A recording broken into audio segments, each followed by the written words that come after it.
어린이 보호구역 내에서 즉 스쿨존이라고 하죠. 이 스쿨존에서 사고가 났을 때 어떠한 형벌을 받는지, 그리고 어떻게 대처해야 되는지, 운전은 그러면 사고 나기 전에 운전은 어떻게 해야 되는지에 대해서 설명드리도록 하겠습니다. 먼저 어린이 보호구역 내의 사고는 사실은 교통사고 특례법에서 12대 중과실 안에 들어가는 사고였고, 그 형량이 12대 중과실에 준하는 정도의 형량이었기 때문에 그렇게 큰 형벌을 받지는 않았습니다. 그런데 2019년 9월 김민식 군이 스쿨존 내에서 사망을 하고, 그로 인해서 법이 발효돼서 2019년 12월 10일 국회에서 통과가 됐습니다.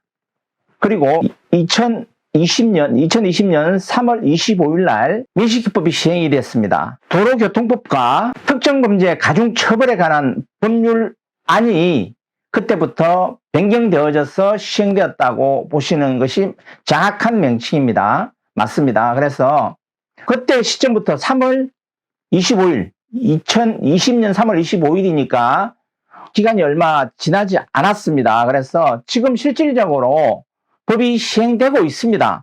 그러나 다만 이 사고로 인해서 아직까지 판결이 나온 게 없기 때문에 얼마만큼 엄격하게 이것을 적용할 것인가에 대한 부분은 지금도 논의가 이루어지고 있습니다. 왜냐하면 의도하지 않은 가실에 의한 사고입니다. 이 부분에 대해서 음주운전과 동일한 수준의 형을 집행한다는 것에 대해서 이견이 있을 수 있습니다. 그러나 지금 현재 시행되고 있기 때문에 여러 가지 의견은 지금 나올 수 있고, 이 재판부의 판결은 또 다르게 나올 수 있으나 중요한 것은 지금 이 법이 시행되고 있다는 거죠.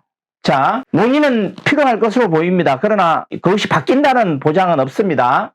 가실사고임에도 불구하고 매우 엄격한 교통사고 특례법이 아닌 특정범죄 가중처벌 등에 관한 법률이 적용이 되기 때문에 또 설명드리는 부분에서 이야기가 나옵니다. 어린이의 기준이 몇 살이죠? 13세입니다. 13세까지의 이하의 어린, 13세 이하의 어린이가 어디에서? 스쿨존에서 사고가 났을 경우에 민식이법이 적용이 되는 겁니다. 자, 여기서 한 가지 더 있겠죠. 가장 중요한 부분, 가실에 대한 부분인데, 누구의 가실? 이것은 운전자의 가실이겠죠. 가해자의 가실. 가해자의 가실이 되겠죠. 가해자의 가실.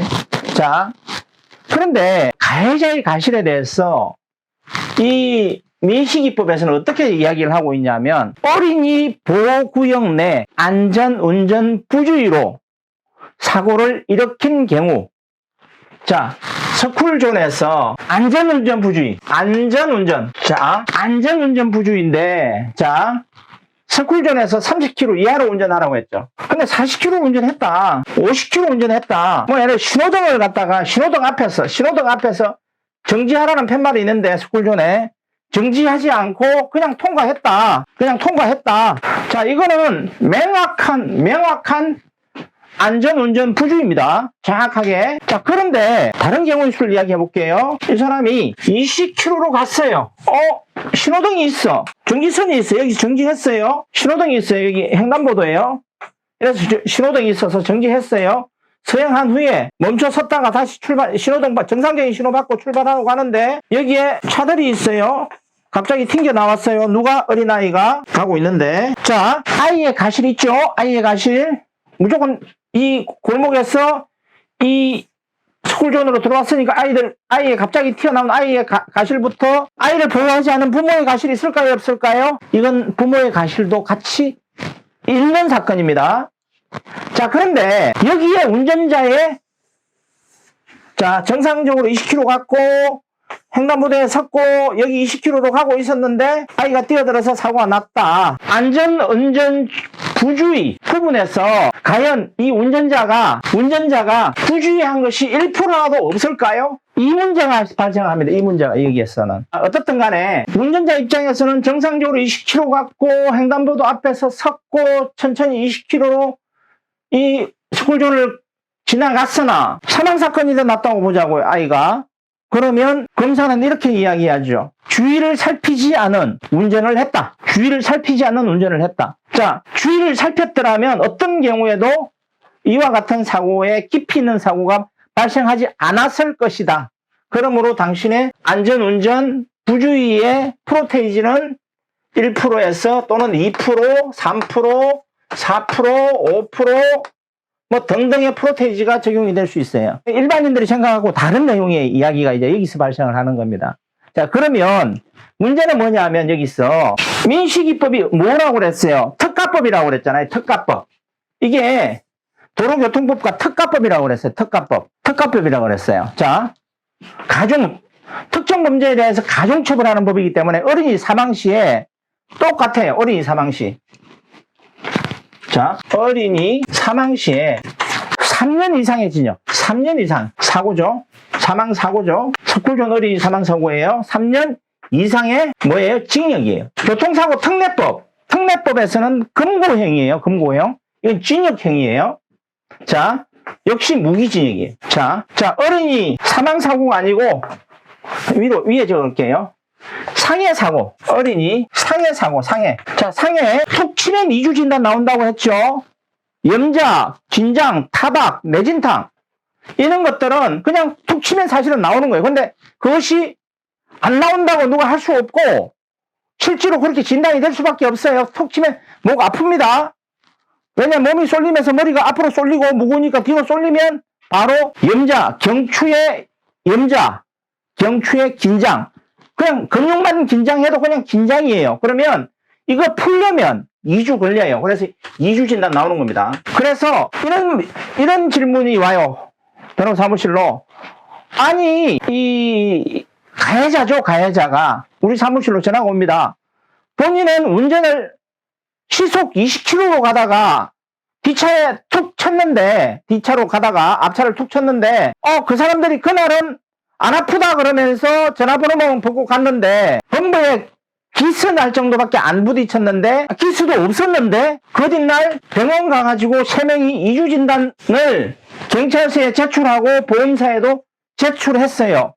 이거 사기 아니에요? 가해자가 우리 사무실로 전화와서 억울해요 이렇게 이야기를 해요. 억울해요. 저희 변호사 사무실에서는 이렇게 이야기합니다. 미친놈. 이 놈 들어가면 안 되죠 방송에서. 미친놈. 본인이 부딪혔으면 적극적으로 거기에 대해서 미안함을 알고 상대가 아플 걸 예측했어. 처리를 하고 해야지. 이걸 들고 분쟁을 일으켰어. 뭐 마디노모 프로그램이라고 해가지고 국과수에다가 민원을 넣고 보험사에 민원을 넣어가지고 분쟁을 일으켜요. 이거 2주 진단 안 나올 것 같아요? 무조건 나옵니다. 그냥 긴장만 해도 뒤에서 툭 쳐도 긴장 나오는 거고 근육이 긴장하는데 당연히 의사는 그거 풀리는데 2주 걸린다고 2주 진단 나옵니다. 이게 사실은 무서운 거예요. 자, 어린이 사고 상해에서도 2주 진단이 상해 사고예요. 상해 사고. 2주 진단도 상해예요. 재판부에서 어떻게 보든 간에 어린이 상해 2주 사고예요. 자, 그러면 어떻게 되느냐? 어린이 상해는 1년 이상 15년 이하의 징역이에요. 뭐다? 징역이에요. 징역. 자, 다만 여기에 벌금이 있어요. 500만 원 이상 3천만 원 이하 벌금. 3천만 원 이하의 벌금이에요. 자, 여기에서 그래도 상해는 벌금형이 붙여주고 있다라는 거죠. 상해는. 그런데 조금 전에 설명드렸듯이 잘 지키고 갔음에도 불구하고 아이가 갑자기 뛰어나와서 사고를 당했다. 그러면 어떻게 되겠다? 재판부에서 500만 원 이상의 벌금이니까 500만 원 정도의 벌금을 하겠죠. 자, 여기서 또 뭐가 들어가냐? 형사 합의를 보았냐? 보지 않았느냐? 대인배상원은 종합보험은 들어있느냐? 이 종합보험엔 대인배상원이 있고 대인배상2가 있습니다. 거기에서 대인배상원을 책임보험이라고 하는데 책임보험만 들었느냐? 책임보험만 들면 피해자는 엄청난 피해를 볼 수밖에 없어요. 민사적 손해를 복구하지 못해요. 자, 형사합의는 그럼 종합보험을 가입했느냐? 그 다음에 보험은 가입했느냐? 형사합의는 보았느냐? 피해자로부터 가해자는 용서를 받았느냐? 등등의 여러 가지 이 사고 이후에 이 형을 감안한 부분의 행위를 가해자는 해야 됩니다. 그렇다고 피해자가 무조건 갑은 아니에요. 예를 들어서 행사합의금을 무리하게 요구하면 가해자는 그냥 형 받고 벌금 받고 벌금도 분할로 받고 끝내버려요. 그렇기 때문에 가해자든 피해자든 최선의 방법을 찾아서 이런 어린이 보호구역 내 사고이면 해결책을 찾아야 된다는 거죠. 가장 중요한 것은 첫 번째, 스쿨존에서는 살살 운전하라는 거예요. 정말로 어떤 상황에서든 바로 브레이크를 잡아서 설 수 있는 상태. 즉, 최소 징역은 안 살아야 되니까 1년 이상의 징역이에요. 1년 이상의 징역. 징역은 안 살아야 돼요. 제 말 무슨 말인지 이해가시죠? 징역은 살지 않아야 된다. 그러기 위해서는 스쿨존의 운전은 천천히 운전하고, 언제 아이가 실질적으로 이 스쿨존, 즉 민식이법이 시행된 이유, 통과된 이유는 이거예요. 어떤 경우에도 스쿨존에서는 속도 내지 마라. 그리고 천천히 가라. 언제 아이가 튀어나올지 모르는 것까지 감안해서 운전하라는 기본 취지가 들어있어요. 그렇기 때문에 제가 봤을 때는 엄중하게 처벌할 거예요. 왜?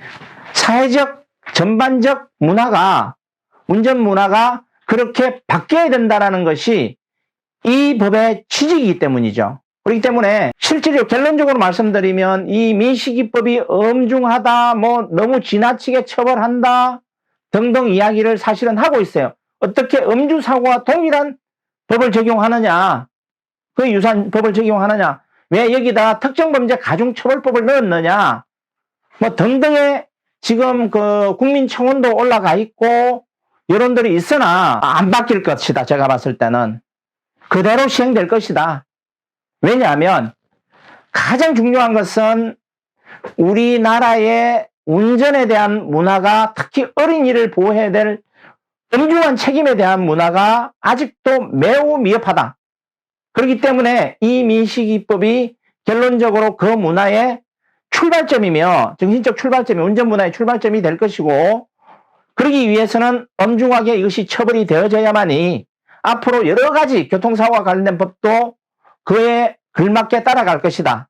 저는 이렇게 보기 때문에 재판부에서는 이 법이 변경될 소지가 그렇게 없을 걸로 보여지고, 재판부에서도 이 법에 대해서 실제로 이런 사고가 났을 경우에는 엄중한, 법률에 근거한 엄중한 처벌을 판결할 것이다. 저는 이렇게 평가합니다. 그래서 여러분들이 법이 어떻게 바뀌든 어떻게 판결을 하든 간에 운전하는 나는 어떤 경우에도 스쿨존에서는 천천히 운전해 가고, 어떤 경우에도 사고가 안 날 수 있는 방어책을 가지고 운전을 하는 것이 맞고, 만약에 사고가 났다, 그럼 가해자가 되었다 그러면 어떤 경우에도 빠르게 교통사고 전문 변호사를 선임해서 대응을 해야 됩니다. 그리고 이 어린이 보호구역 내의 사고는 실질적으로 운전자 보험의 대상이 됩니다. 보상하지 않는 손해가 아니기 때문에 지금 운전자 보험을 가입해 계신 분이라면 운전자 보험을 변경하거나, 즉 말해서 어린이 보호구역 내에서 2주, 3주의 사고가 난다 할지라도 운전자 보험에서 보상해, 6주 이상이 아니면 지금 현재 우리 여러분들이 가입해 있는 보험 100%다. 100%다. 2주 진단, 3주 진단, 4주 진단, 5주 진단까지는 보상을 단 10원도 안 해줍니다. 교통사고 처리 지원금에서. 그렇기 때문에 운전자 보험을, 지금 이 강의를 듣는 순간 운전자 보험을 해지하고 새로 가입하거나, 또는 이 어린이 보호구역 내 보상을 받을 수 있게끔 운전자 보험을 갱신해야 됩니다. 그리고 여러분들이 제발 그 운전자 보험만큼은 가입해라. 8,000원짜리, 9,000원짜리, 만원짜리, 12,000원짜리 들면 어떤 사고가 났을 때 주당 1억까지를 갖다 교통사고 처리 지원금으로 줍니다. 5천만 원도 주고요. 그 다음에 최소 1,000만 원도 주고 2,000만 원도 주고 하는 교통사고 처리 지원금이 있는데, 우리가 운전하는 사람이라면 언제 어떻게 사고가 날 수 있을지 아무도 모릅니다. 정말해서 예를 들어서 주차장에서 내가 후진을 하는데 나이 드신 할머니가 지나가고 있는데 잠시 후미 카메라를 인식하지 못하고 후진했는데 부딪혀서 사망한다. 그 사망입니다. 신호등 지나가는데 신호등이 황색등으로 싹 바뀐 무렵에 좀 빨리 가야지 확 갔는데 그냥 차 한 대 들어와서 딱 현무를 쳤는데 사망합니다. 자, 그 사망사건이에요. 자, 이럴 때 운전자 보험은 엄청나게 큰 힘을 발휘합니다. 그렇기 때문에 보험은 저축성도 아니고 사실은 그 보험의 출발은 내가 감당하기 어려운 위험이 발생했을 때 그것을 해결해 나갈 수 있는 방법으로 보험이 출발했고 보험금이 지급되는 것입니다. 그래서 운전자 보험은 실질적으로 매우 중요한 보험이기 때문에 운전자 보험 가입하라. 그리고 이 상해의 정도, 깊이에 따라서 가실 비율에 따라서 이것들이 형이 강하게 나올 수도 있고 하기 때문에 변호사를 선임하고 운전자 보험에서 보상을 이렇게 교통사고 처리 지원금으로 합의를 해서 어떤 가해자로서의 어려움을 극복해 나가야 된다. 뭐 이런 부분에 대해서 제가 오늘 강의를 하고 마치도록 하겠습니다. 감사합니다.